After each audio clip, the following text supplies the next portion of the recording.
Hi there. Welcome to Trading Day. I'm Lindsay Biscaya. Let's get to some of the stories we're following for you in the BNN Bloomberg newsroom.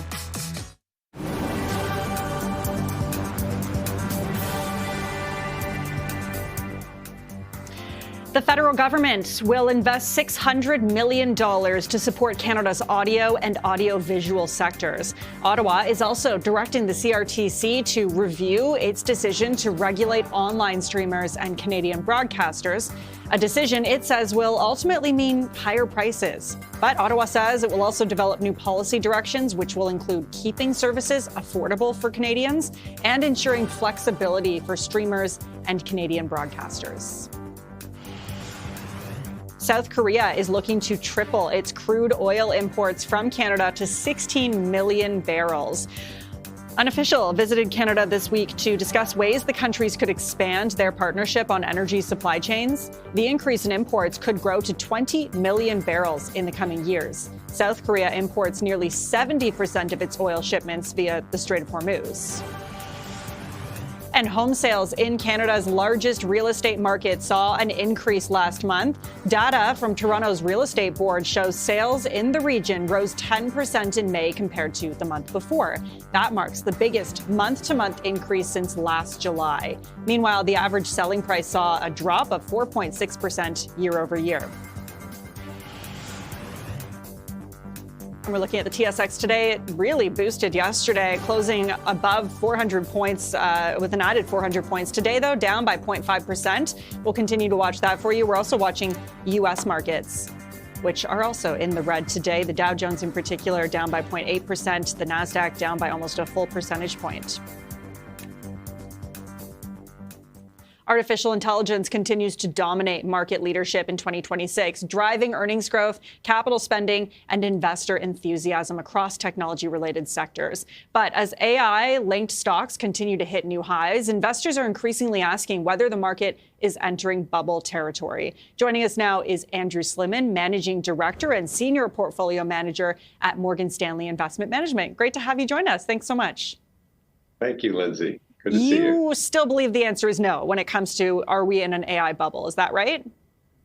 Well, bubbles have two things. They have earnings, very strong earnings, and extreme valuations. We certainly have very strong earnings. These, what we would call AI beneficiaries, have some of the most powerful earnings revisions, earnings beats we've seen this year.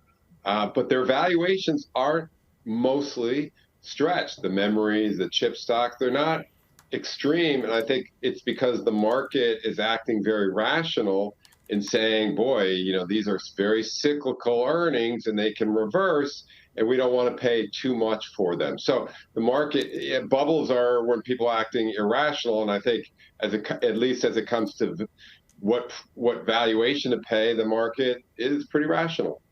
There's been a lot of comparisons with today's AI boom to the dot-com bubble of the late 1990s, or the dot-com era, I guess I'll say. Is there a similarity there to you, or what do you think differentiates the two? There's a similarity and there's a differentiator. The differentiator is valuation. In the dot-com bubble, earnings, they had very strong earnings, but people were paying very high valuations. 70, 80, 100 times earnings for the, kind of internet, the infrastructure of the internet. They're certainly not paying that today. Very reasonable valuations. So that's the difference. The commonality, and what worries me near term, is the market has become increasingly narrow, and not only you have technology investors buying these stocks because of the AI rollout, you have momentum people and momentum investors that are only buying them because they're going up in price. And when that happens, that means it's a crowded trade, and any piece of bad news, you could have a sharp correction along the way. I'm not saying that's necessarily going to happen, but the dot-com bubble, when it blew, it was the very large companies said they couldn't keep up the earnings growth that they were seeing, and it was very, very crowded. So again, valuations are very, very different. I think that's bullish, but I do see the crowding in similarity. When you look at the AI-related sectors today, are valuations keeping pace with earnings growth, do you think? No. I think some of these companies, the valuations are, again, very, very, I look at these beats and the valuations are very reasonable. I think within an equity portfolio, I would not be a seller of these stocks. I think you want to have a portion of your portfolio in the tools of the AI rollout. The however is it's really left the rest of the market behind, like financials. They have done very little, and yet their earnings have been very, very strong. So when you have some type of rotation away from AI, I think you want to look at sectors that have really lagged behind where companies are doing very well. And they're beating numbers and they're raising guidance, but their stocks have gone nowhere. That presents an opportunity when the kind of the correlated momentum trade unwind occurs. I don't know when it will happen. I just know there's plenty of other opportunities. A diversified portfolio has not worked in the last month or so, but I still think it's a smarter than trying to put all your chips in one idea. I'm not asking you to name individual companies here, but where are you seeing kind of the strongest returns or kind of beneficiaries of the AI spending that we've seen today? Well, I think, again, we're focused on the companies that are benefiting from this big CapEx spend by the hyperscaler. So those are the memories, the memory companies, the chips companies, things like data centers, computers, things like that. But ultimately, if you think back to the 90s, the reason why the S&P, the internet was rolled out in 93, but the reason why the market doubled, the S&P doubled from 97 to the peak in 2000, doubled before the dot-com bubble, was because of the margin and profitability enhancement that we saw in a lot of different sectors. So I think what the market is not focused on yet is what are the areas where you could start to see margin improvement. I think, again, banks, financial companies, healthcare, they've been left behind, but they will be the biggest beneficiaries of this newest technological innovation. Okay, so banks, healthcare, but what about semiconductors, memory, hardware, infrastructure? Are those still sectors that you like that are kind of tied to what we're seeing? You want to have a portion of your portfolio in those, because as much as they are capturing kind of the zeitgeist, all the momentum, I don't think they're extremely expensive yet. And ultimately, bubbles peak with high valuations, and we haven't seen that yet. You point out the most speculative areas of the market have performed especially well recently. I'm wondering, is that like a warning sign or just simply a reflection of really strong risk appetite? Well, it's a risk. So when I say the most speculative stocks, I'm looking at the unprofitable technology companies. These aren't many of these semiconductor memory companies, they're reporting very good earnings. The real speculative stuff has really taken off recently, and that's a short-term warning sign that the market is vulnerable to disappointments. We had it off the tariff low until the beginning of this year. They did very well, and then we had kind of Iran war broke out, AI disruption, private credit concerns, and it really sold off. So it's a short-term indicator. The market's gotten a little frothy near term, and we're going into the summer. And the summer is always time to be a little anxious because, once we get through second quarter earnings, there's not a lot of news. And that's when the market will revert to global macro issues. And, anytime we get away from what's going on earnings and get more to macro, that gets me nervous about stocks. Okay, we'll leave it there. Andrew Slimman, Managing Director and Senior Portfolio Manager at Morgan Stanley Investment Management. Appreciate your time. Thank you. Thank you. Coming up, venture capital has long been dominated by a select few, both in who gets funded and who gets to invest. One fund is trying to change that. We'll speak with one of their managing partners next.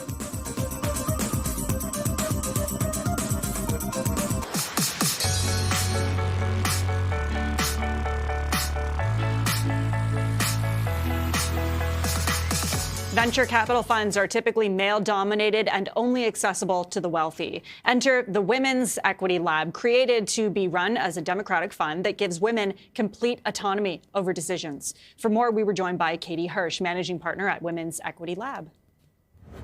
It started in Victoria in 2017 with a group of women there that were seeing a gap in early stage funding for businesses and realizing that there were many experienced professional women that just didn't have sightline into this early stage space. And so they started it in Victoria, and it since has expanded across the country. We've got 8 investment groups now right across the country, coast to coast, going from Victoria all the way over to the Atlantic.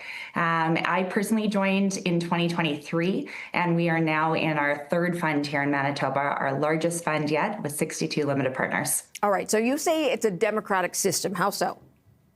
Yeah, so really at Well, we like to talk about not only ROI, which of course is incredibly important in looking at these investments, but also in the learning on investment, what we term the LOI.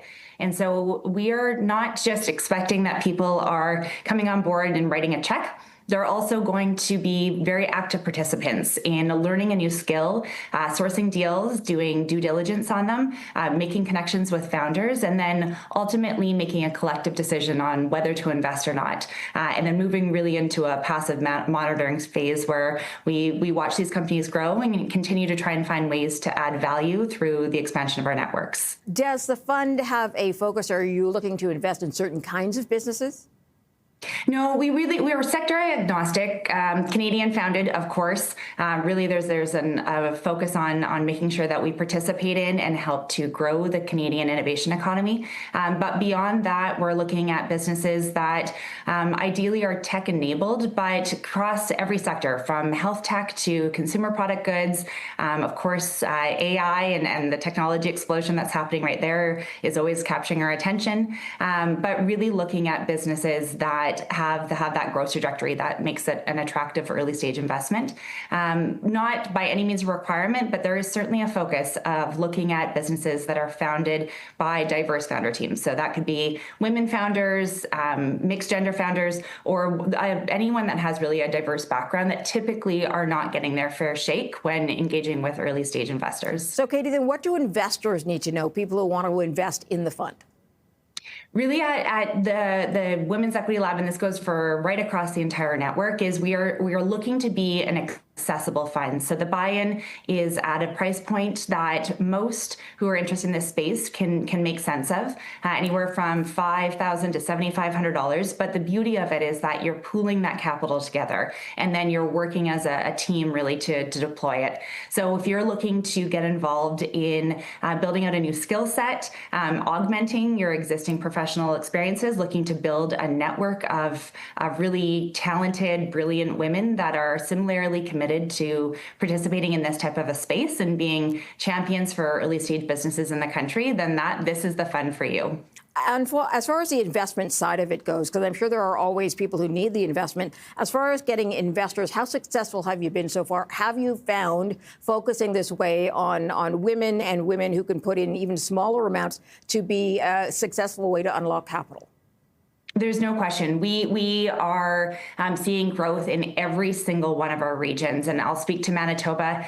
We, like I said, are on our 3rd fund. We just closed Fund 3 with 62 limited partners. That is a jump up from 37 limited partners in our 2nd fund. We opened it up, and within a month, we were entirely subscribed, and we're actually having to turn people away at the end. So this is clearly resonating with women. They understand that this is a really rewarding way to get involved in this space, and that this is the vehicle to do it in. And we're, as I said, we're seeing that right across the entire country. The beautiful thing is that 68% of our limited partners are new to this type of investing. And so when you think of that, these are women that have the capital, they just weren't knowing where to deploy it before. And by getting involved in a space like this, you are building that experience, that muscle that gives you the confidence to look at these early stage investments. And many many of them are turning around and then going on to make their own personal investments, either follow-ons in our well companies or beyond. So it's really unlocking capital that previously was sitting on the sidelines. You mentioned, of course, this is Canadian-centered and women-centered. I'm wondering if foreign investors are a possibility for you at some point, or have you not gone down that road yet? You know, we looked in the early days about expanding down into the States, but really this is for Canadians and by Canadians. And that's where we're seeing our greatest growth potential. And it certainly dovetails beautifully into the need to find a way to get early stage capital into Canadian founders. All of us are hearing about how important it is to keep Canadian companies in Canada and have them grow, yes, internationally, but do so from home. And so if we can be one of the conduits to accessing early stage capital and encouraging Canadians to really look at home first, then that's where we see a place for well.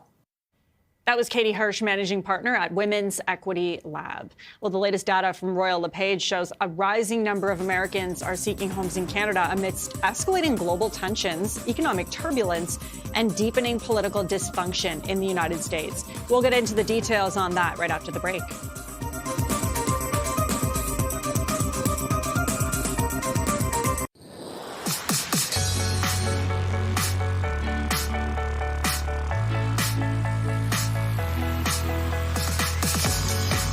According to new data from Royal LePage, traffic from U.S.-based visitors to the company's Canadian real estate website has surged repeatedly throughout 2026, often coinciding with major political and geopolitical events south of the border. Joining us now to discuss the data is Anne-Elise Cugliari-Allegritti, Vice President of Research and Communications at Royal LePage. It's great to have you join us. Thanks so much. It's great to be here. Thanks for having me. So walk us through some of what you've been seeing on your website. Like, how unusual are these spikes in U.S. traffic? It's in fact not that unusual. This is something that we've been tracking for several years, and it dates back actually to the mid-2010s. In 2017, for the first time, we saw a really significant spike coincide with the first election of Donald Trump to office, and we continue to track it, and we've been able to correlate major spikes with significant political events in the U.S. So we saw another really important surge happen leading up to the 2024 election, around the week of his debate with then President Joe Biden. And this year we've seen, I guess what's a bit different is more elevated spikes. So where they've surged and kind of stayed elevated. To give you a bit of context, on an average week, we see between 10 and 15,000 visitors from the U.S. to royallepage.ca. And since the start of 2026, we've seen upwards of 20 to 30,000, reaching as high as almost 80,000 just a couple of weeks ago. Wow. Correct me if I'm wrong. The largest increase this year coincided with tensions happening around the Middle East, which we've been seeing for a couple of months now, and the Iran ceasefire negotiations. Were you surprised by the magnitude of that spike? I won't say surprised. I think we've known for some time that Americans feel, that Canada is a really stable, sort of safe haven alternative to their own home. They see us as having, a great education and healthcare system. We speak the same language, and geographically, the proximity is very helpful. Not to mention that their dollar is, quite favorable to the Canadian one right now. So it's not altogether surprising that in moments of political discomfort in their own country, they'd be thinking about and, maybe daydreaming in some way about moving to another country. And Canada is just an obvious choice, of course. Okay, so website traffic is one thing, though. Do you have any indication that Americans are actually taking concrete steps to relocate in Canada? That's a great question. We know that the Canadian government has taken steps to dramatically reduce the number of entrants into the country in the last couple of years. But at the end of 2025, they changed a law that expanded the eligibility of citizenship by descent, which allowed more people to seek Canadian citizenship via their own bloodline. And we know that since the start of 2026, there's been a huge increase in applicants through that program, most significantly from Americans. So while we won't necessarily see that translate into home purchases immediately, we know that that's, of course, not the first step in the immigration process. It certainly has, we've certainly seen an increase in Americans looking to, get Canadian citizenship this year. Yeah, because of the changes to the citizen by descent rule, which you mentioned. Is there certain Canadian cities or areas in Canada that seem to be attracting more interest in Americans than other areas? Yeah, border cities are always going to be, more popular. We also know that there's a huge interest from Americans in our recreational markets. That's always been true. Very recently, we surveyed our own Royal LePage agents right across the country, and a full third of them actually reported seeing a significant spike in American buyers calling them with inquiries and having questions about properties on the market in their own regions. So this is really something that we're seeing from coast to coast. Wow. And on the flip side, I don't know if you have this data, but do you know, in what parts of the states it's generating the most interest, or certain demographics that are looking to move over here? Do you have any data in terms of who in the United States is the most curious? Yeah, unfortunately, we haven't been able to nail down demographic data or regional data. But given that they're sort of looking in cities right across Canada, I think it's safe to assume that that's happening right across the board. You kind of mentioned this, but what do you think makes Canada particularly attractive during periods of uncertainty in the U.S.? Is it, as you say, close proximity, we speak the same language, Canada's economy has in the past been viewed as very stable. Are those the main factors? I think absolutely those factors that you just mentioned do contribute. I think it's also fundamentally our values are very attractive, not just to Americans, but to citizens right across the world. We are seen as a very stable, safe country, one that really values family, culture, various ethnicities, et cetera. And as I mentioned earlier, I think the fact that we speak the same language is really helpful, especially when you're looking for employment in a new country. Could increased American interest eventually become a meaningful factor when it comes to Canada's housing demand, or is this still percentage of people looking across the border relatively too small to make an impact? Yeah, it's a very good question. Of course, Canadians are going to wonder if this is going to make a material impact on affordability in their own markets, if it'll make buying a home more expensive for them. I think we're quite far off from that point right now. As I said, buying a home is not the first step that one takes when they're looking to move to a new country. Typically, new immigrants will rent even before they buy. So I think we're quite a way off from this making a material impact on affordability, but it will maybe shift the makeup of where new entrants are coming from, given this increased interest. Okay. Anne-Elise Cugliari-Allegritti, Vice President of Research and Communications at Royal LePage. Appreciate your time. Thanks for joining us. Thank you. When we come back, the U.S. is planning to impose a 10% tariff on all goods made with forced labor. We'll break down what that actually means for Canada when we come back.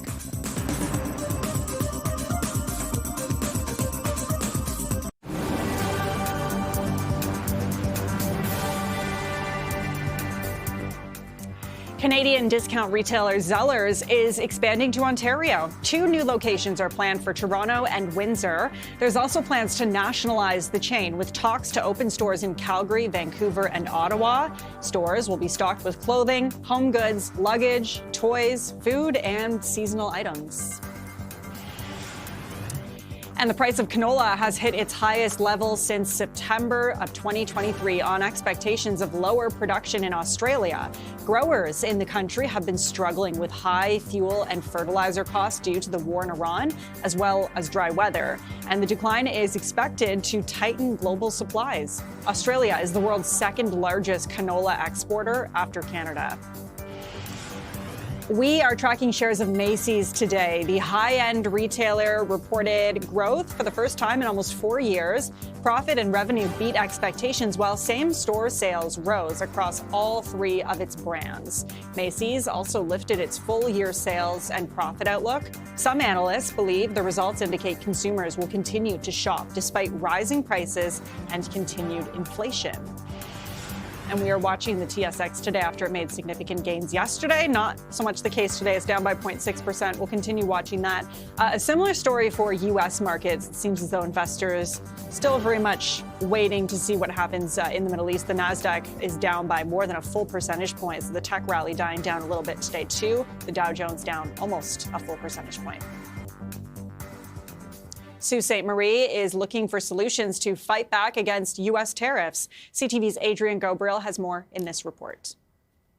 Along the shore of the St. Mary's River sits a northern Ontario city that's been propped up by the steel industry for more than a century. Though in recent months, the foundation of Sault Ste. Marie's economy has been forced to bend, though it hasn't broken just yet. It's bent, and it's bent pretty sharply. 50% U.S. tariffs forced the city's largest employer, Algoma Steel, to accelerate their plans to pivot to electric steel making. In December, the company announced roughly 1,000 workers would lose their jobs, the largest layoff in Algoma's more than 125-year history. Here in Sault Ste. Marie, the local economy is already struggling. Here on this main strip, the theater's been boarded up, same with appliance stores and laundromats, and there's a fear that the layoffs at Algoma might make matters even worse. The huge impact will be when EI starts running out. Michael DePratt spent 56 years at Algoma Steel. He now represents more than 1,200 workers as union president. You believe diversifying from the U.S. is the only way forward for Algoma Steel? We need to develop our own economy, right? We can't be vassals of the United States. South Korean shipbuilder Hanwha has pledged to invest in Algoma and use the company's steel to manufacture new armored vehicles in Canada, if the bid is selected by Ottawa to deliver 12 new submarines for the Canadian Navy. Frankly, we think that the bid that benefits our community is the bid that should be selected. There are other potential bright spots in the Sioux's steel industry. We're fighting back. A joint $300 million public-private investment across town will see Tenaris expand its steel pipe production and add to its 800-person workforce. For Tenaris, it's all about doubling down on domestic production. We are devoting more and more of our domestic production for Canada, so our exposure to the tariffs is going down to the extent that hopefully in a couple of months it will be going almost down to zero. With steely determination, those who call Sault Ste. Marie home are pressing forward. The investments here at Tenaris will create 200 new jobs and hundreds of other spin-off positions over the next 3 years. Good news for a resilient steel city. Adrian Gobriel, CTV News, Sault Ste. Marie. Trade talks is front and center, with the minister leading that file, Dominic LeBlanc, in Washington ahead of a high-stakes meeting. He issued a letter to the U.S. and Mexico calling for a lengthy renewal of the Continental Trade Agreement. CTV's Abigail Beeman has more in this report. Minister, what are the goals of this meeting? The goals of this meeting is to be able to tell you how well it's gone when we finish at 5 o'clock this afternoon. The Canada-U.S. trade minister and chief negotiator in Washington to talk with the top U.S. trade rep, Jameson Greer. Dominic LeBlanc issued a letter to the U.S. and Mexico officially stating Canada's recommendation for a 16-year renewal of the Canada-U.S.-Mexico Free Trade Agreement. We took stock of the work that the Americans want to do with Canada and the work that we're prepared to do over the coming weeks. I remain optimistic about the work that we can do with the Americans. While a delegation from Manitoba was also here Tuesday, separately meeting with other U.S. trade officials. There's clearly a path forward. There's clearly an importance for both countries as well to find a solution to this. So, I think we heard clearly what some of those irritants were. I think there's a path that we can make these kind of go away as well, though. The U.S. has made its irritants known. The booze ban, supply management, and the Online Streaming Act high on the list, with one source today quoting frustration from U.S. officials who said dealing with Canada has been a roller coaster. He seems to go and socialize and come back empty-handed while the Mexicans have been in formal negotiations, eating our lunch for the last 6 months. I am concerned that Mr. LeBlanc goes down at a time when Mark Carney has led us into the only recession in the G7. The Prime Minister, meanwhile, tried to downplay the idea Mexico is further ahead in talks. There's a series of issues, technical issues that they have with Mexico, they have with us, which is why there's a bifurcated discussion. So 30 issues or so with us, more than almost 60, I think, with Mexico at current count. And so we're working through a series of those issues. Mexico has already wrapped up one round of trade talks with the U.S., with 2 more set, leaving many worried about where that leaves Canada ahead of a July 1st deadline. Abigail Beeman, CTV News, Washington. The United States is proposing a 10% tariff from trading partners they suspect use forced labor to manufacture their goods. That new tariff will require public hearings before it actually takes place and will not apply to goods under the CUSMA agreement. For more perspective, though, let's bring in Lachlan Wolfers, national leader at KPMG. It's great to have you join us. Thanks so much. Thanks so much, Lindsay. Should we be concerned about forced labor conditions in our supply chains? It's not something we talk about very often. It's not, and it is something we should be concerned about. But I think this is a situation where we're seeing two things happen all at the same time, both of which may have some element of truth to it. So the first thing is that we've got to recognize this as the third attempt by the Trump administration to impose far-reaching tariffs. In this case, the announcement overnight from the US Trade Representative to propose tariffs on 60 countries, which together represent somewhere close, very close to 100% of trading that occurs to the United States. All 60 countries are deemed to have either insufficient laws to prevent forced labour in the supply chains or insufficient enforcement. And what we saw when this trade war kicked off was, the attempt to say that Canada wasn't doing enough to address the fentanyl crisis. We then saw, after the US Supreme Court struck that down, we then saw attempts to impose temporary tariffs as a means to address what was considered to be a balance of payments issue. And again, that was struck down by the courts. This is just the third iteration in a series. But at the same time, I think Canada's measures to address forced and child labour operate on a principle of asking for transparency from organisations and asking them to really talk about and report the steps that they're taking to try and reduce the risk of forced labour in supply chains, whereas the United States approach is really to create a presumption on importation that products are the result of forced labour, and you need to effectively prove otherwise. And so the US is calling out, I think, insufficient enforcement action. But the challenge here, if we step back from this for a minute, is it's a little bit like fentanyl. It's very hard to prove a negative, very hard to prove that you don't have forced or child labour in a supply chain. And secondly, it's not clear to me that the response from the United States in terms of the tariffs that are being proposed represent a proportional response to that crisis or perceived crisis rather than a more measured response. So obviously, if this levy moves forward, which, again, it's not going to anytime soon, it would still need to be approved, who would be absorbing that extra cost on those goods? Would it be, talking about America to Canada, like, that trade area, would it be American consumers or Canadian consumers? So it's going to be American consumers. And I think, first off, we should acknowledge that some of the information shared today indicates that products that fall under the CUSMA agreement will, in fact, not be subject to that tariff. So the very simple answer here is that the economic impact on Canadian businesses importing to the United States is likely to be relatively modest only, okay?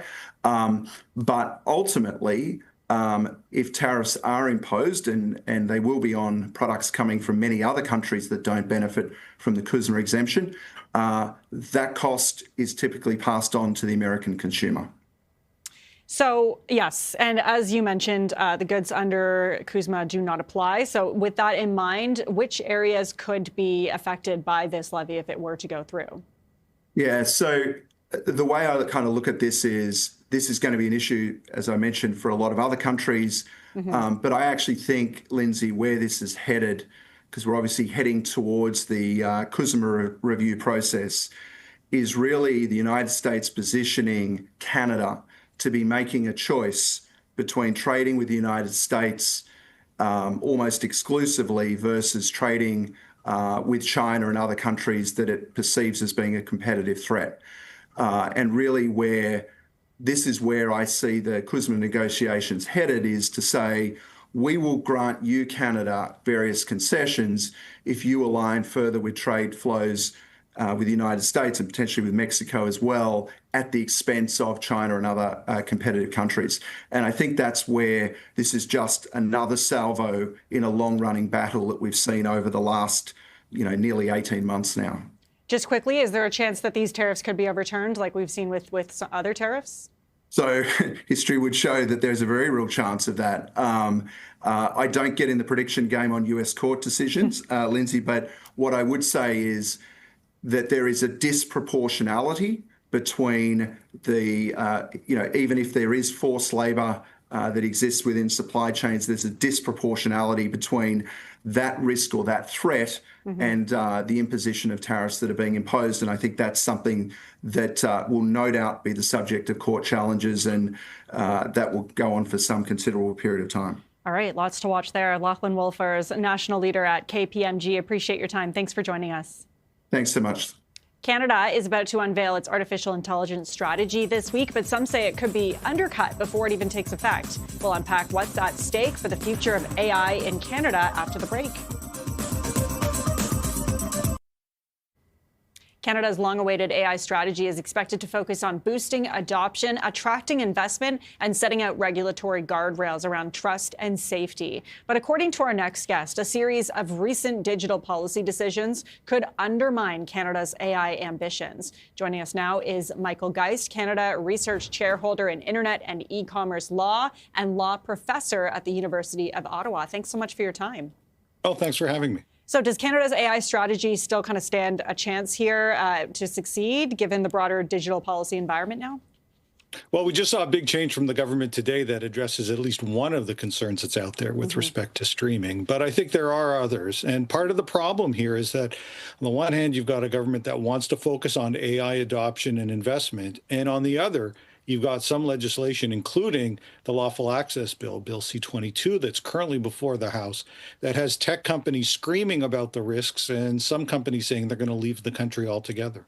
And that probably leads into my next question, because you've argued that Canada is at risk of digital self-sabotage. What do you mean by that, I guess, first of all? Well, I mean, on the one hand, we've got a clear-cut goal of trying to increase investment and adoption in the digital space. And on the other, we're really sending a signal to many of those same companies that Canada is a risky market to enter into. In the case of Bill C-22, we've had some of the biggest tech companies, Meta, Apple, Google. We've had Canadian-based companies as well who are in VPNs and other technology-related areas saying that if the government goes ahead as is, this is going to create real security risks. They may have to remove some of the services that they offer or leave the jurisdiction altogether. It's pretty tough to reconcile a strategy that on the one hand wants to attract these very companies with at the same time moving ahead with legislation that's literally showing them the door. How credible do you think those threats are from these companies that say they might leave Canada altogether? Oh, they're absolutely credible. We've seen Apple, faced with similar legislation in the UK, remove services there. We've seen in other jurisdictions where they've moved ahead with, for example, mandatory metadata collection, requiring to keep that data for up to a year, which is what Canada's contemplating. That's been enough to move them out of the jurisdiction altogether. In fact, we've seen this movie before. You know, there were those that said, don't worry about the Online News Act and payment for links. They're just bluffing. And here we are, nearly 3 years worth of Canadians not having access to news links on platforms like Instagram and Facebook. And then I wonder what kind of signal this sends to, global technology platforms that are considering AI or data center investments here in Canada as well, right? Absolutely. I think it sends a really negative signal. We had the same, although the government has just now course corrected literally today with respect to the streaming payments. Some of the highest streaming payments in the world was going to cost consumers considerably. The government has now backtracked just in the last few hours on that particular issue. But the C-22 issue, as well as other issues, the government is talking about the prospect of AI for all. I'm worried about ID for all. The prospect that they might say part of the way we're going to protect people from harms is to limit access to AI chatbots and social media for those under 16. Doing that requires everybody to provide identification to these services in order to use them. I don't think you increase adoption by saying show your ID at the door before you use ChatGPT. So what would you like to see from the federal government to try to keep more companies wanting to stay within Canada? Well, I think there are elements that you can put in from a policy perspective that are, I think, widely recognized. We need more transparency, for example, with respect to what the companies are doing, what some of the algorithms are doing, and how they implement the very policies when there are harms that arise. We need stronger privacy rules. I mean, this is fundamentally, in many instances, about data-related concerns, and our privacy rules are badly out of date. And so there's plenty that we can be doing without at the same time really sabotaging some of the efforts to be a leader in the space. Are there countries that you look at or other governments that you think have done a good job in terms of those privacy rules and the other things you think Canada should be adopting here? Yeah, that's a great question. And, in some ways, this is a moving target. A year or two ago, we probably would have said the European Union has rules that many are following. They've backtracked from some of those rules because they found that in some ways they moved too far towards regulation, and that's had an impact on some of the investment and innovation. Japan, the same. They've actually backtracked on some of their rules as well as part of a desire to be a leader in the space. And so it's a pretty tough thing to navigate when, on the one hand, you recognize there is a need for rules and for guardrails, but at the same time, if you over course correct on some of these issues, the risk that companies simply either won't enter into the market or go elsewhere, I think, is very real. Could these digital policies become a factor, I wonder, in the upcoming CUSMA review negotiations that are happening this summer? Oh, they already are. I think it's pretty clear cut that the decision that the government made today, which just 2 weeks ago we had the CRTC ruling up to a 15% payment of the revenues that were coming from large streaming services paid into various investments and funds. The government backtracking on that altogether, saying that they're going to ask the CRTC to re-examine that issue. What they haven't said today, but which was clear really from the moment of that decision, was that it was violating our existing trade obligations and handed the U.S. a proverbial trump card, so to speak, when it came to the attempt to review that trade agreement. Okay, we're going to have to leave it there. Michael Geist, Canada Research Chairholder and Internet and E-commerce Law and Law Professor at the University of Ottawa. Really appreciate your time. Thank you. My pleasure. Thanks for having me. You are watching Trading Day on BNN Bloomberg. We're going to be back right after this. Last month, Canada's broadcasting regulator announced new rules requiring large streaming services like Netflix and Walt Disney to spend 15% of their annual Canadian revenue on local content. That's up from 5%. Today, the government signaled it will back down from that measure. Take a listen to this exchange between Culture Minister Mark Miller and reporters this morning. This has nothing to do with the U.S. threatening a tariff investigation. It's no secret to anyone that's been paying any attention to this that the USTR has identified these issues as a trade issue. It would be disingenuous to suggest that this is the single issue. The reality is we're impatient to make sure that the sector stays vital. There's a real concern, and I don't want to underplay this, around affordability. We know that in countries where these types of decisions have taken place, that there are real impacts on production costs and potential increase in user fees, which are not insignificant for people that have many streaming services. So affordability is an important aspect of this that shouldn't be neglected in the discussion. And Bloomberg's Najoud Amaliz joins us now with more. It's great to have you join us. So I guess walk us through what you think the justification is for the government walking back the CRTC decision. Tell us more on what they have to say. Well, as you heard from Culture Minister Mark Miller, the government is framing this decision around affordability, saying that increasing this requirement to 15% would ultimately mean that consumers will pay more. And in another conversation with reporters today, the minister actually specifically cited $40 as being how much households could pay per streaming service per year if the CRTC decision was to go through. Not sure where that number comes from, potentially government analysis itself. So that has been the justification we've gotten today. Now, as you heard from the reporter's question in that clip, the question is how much is the U.S. I guess, affecting this decision, or is the government moving on this requirement because of pressure they're receiving during trade negotiations? And the government has mostly wanted to sidestep that question. Yeah, I mean, I was going to ask you that as well. Like, how much do we believe comes from U.S. pressure, really, when making that decision? Well, it's difficult to ignore the timing of this announcement coming one day after U.S.-Canada Trade Minister Dominic LeBlanc met with the U.S. Trade Representative Jameson Greer. And so that's something that was put to the government. Again, no response there. We know that the U.S. is unhappy with this policy. We know that the industry has accused the government of violating the USMCA by overburdening streamers, arguing that this itself serves as a trade barrier in some sense. And so and we've seen also statements coming out from Canadian producers saying that this could potentially be similar to the government's move of removing the digital services tax, a concession to the government in an attempt to move things along. But as we've seen so far, we haven't really managed to get anything in return for removing the DST. So the question is, does this move the needle during negotiations this summer with the United States on the UFC, or I should say the review of the USMCA? Yeah, the review coming up this summer, as you say, a lot on the agenda there. An interesting development today. Okay, Bloomberg's Najoud Amaliz, really appreciate your time in breaking this down for us. Thank you. Thank you. And that wraps up this edition of Trading Day. Thanks so much for watching.